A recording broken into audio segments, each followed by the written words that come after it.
we welcome Brad Puloy Dominici. He is our first interviewee here in Folosolo on the occasion of the 19th Biennial Convention of Alpha Sigma Phi. Brad Puloy, good morning. Morning. There are some questions about your origins in Alpha Sigma Phi, so we want to know how it became that you are a member of Alpha Sigma Phi. That was way back in 1968 when Alpha Sigma Phi was not yet a national organization. We were more associated with USP before. USP? USP. Brad Pugado and Brad Pulpa. They were the ones who went to San Carlos and recruited us. We were the second batch because the first batch was Brad Morelos. It was Brad Morelos who recruited us. Oh, I don't know. Brad Morelos was an engineering student. And what is USP, Brad? University of Southern Philippines. Okay. So how many were you when in part sa second batch? Second batch were around 14 patata, Brad? 14? Basta kadaghanan ng mga mechanical. Kasagaran mga mechanical engineering students.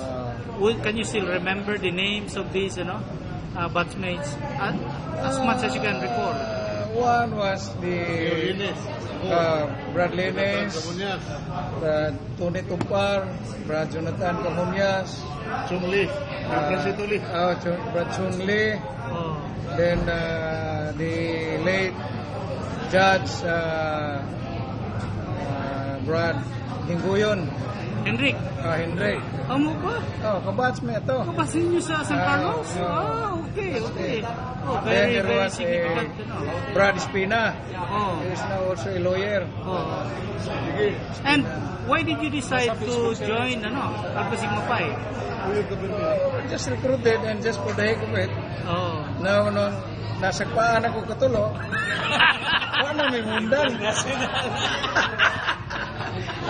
Mission mundan pa nasagpaan ako katulo. Ito yung spilling? Kalahi ko ito spilling. Spilling ba niya? Lanat yung hapak nito? Hapak. Okay. Can you cite some of your interesting experiences a member of Alpha Sigma Phi? High points. To learn how to obey. Yes. And be loyal to the frat and to your brothers and sisters. To do something good for the community. Because the ideas then were based on loyalty, service, and brotherhood. One for all for one. What is, if you can say something to the new members of the organization, what would you like to tell them? Tell them to gather life and scatter. What do you mean by that? Take your best experiences and live it. According to a traveler, I shall pass this way but once. Anything that I can do now, let me not defer nor neglect it, for I shall pass this way but once. Thank you, Brad.